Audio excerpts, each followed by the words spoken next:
International Women's Day 2024. Invest in women. Accelerate progress. A cocktail of curiosity and chemistry led this woman to find her passion. How did you become interested in this niche of beauty? So when I was in university and high school, I actually did not know that there was a person behind the scene formulating the cosmetic products that we used every day. I guess I just thought that they just appeared. And so I was studying science. I was always very good at science. And the intention was for me to go to school to become a doctor, because when you were good at science back in the day, that's what you ended up doing.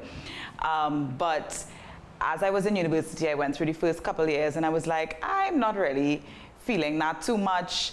I really would like a more glamorous, exciting career, but I don't want to get rid of all of this background and foundation that I have in science, and I'm also really good at it and I like it.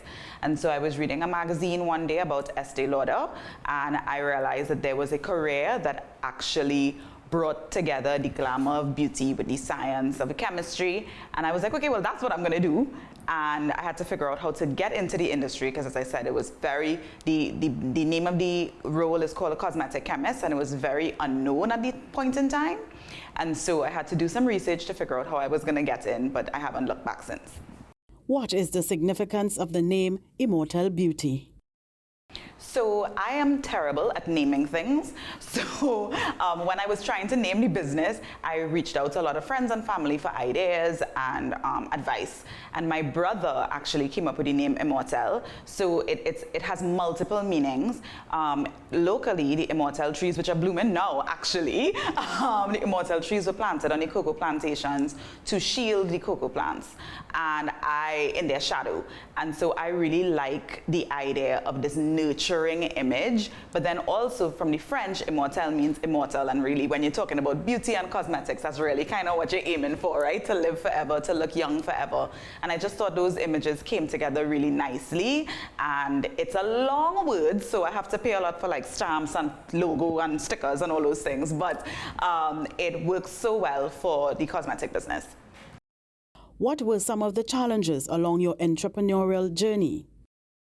So just like any other entrepreneur, I face, internal personal challenges as well as challenges in the business.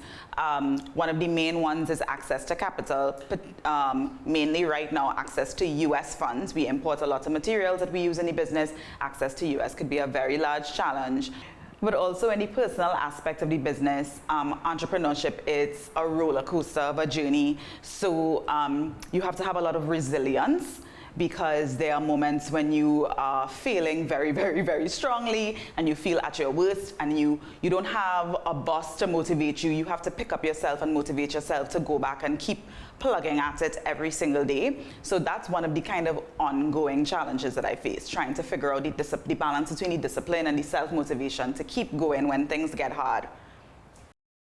Tell us about some of your successes.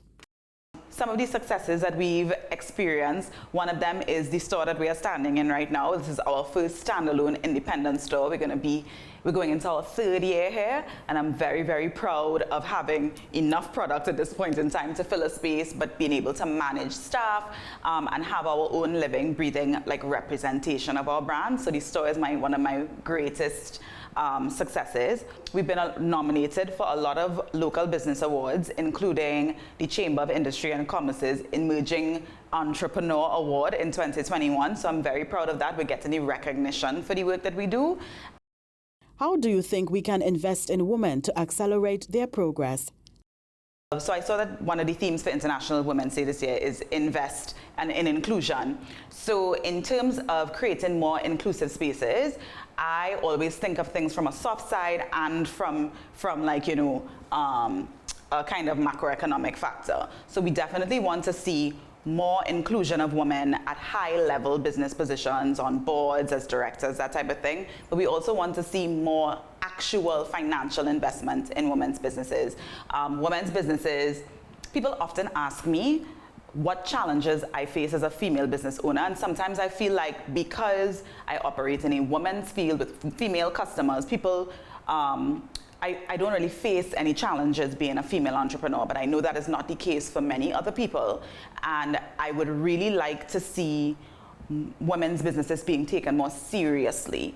And that being said, I also would like to see creating more safe space for women entrepreneurs.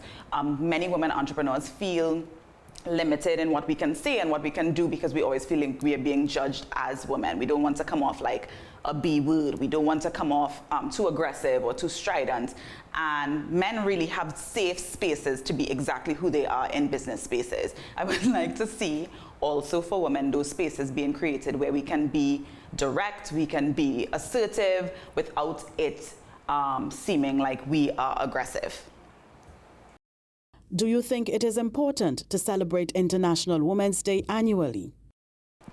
Absolutely, I think it's important to celebrate International Women's Day annually. I feel like the inclusion of women as an oppressed group means that we need to be recognized on our own for our contributions to our economy, for our contribution to business, but also for our contribution to our culture, to our families. And I feel like International Women's Day does that every year extremely well.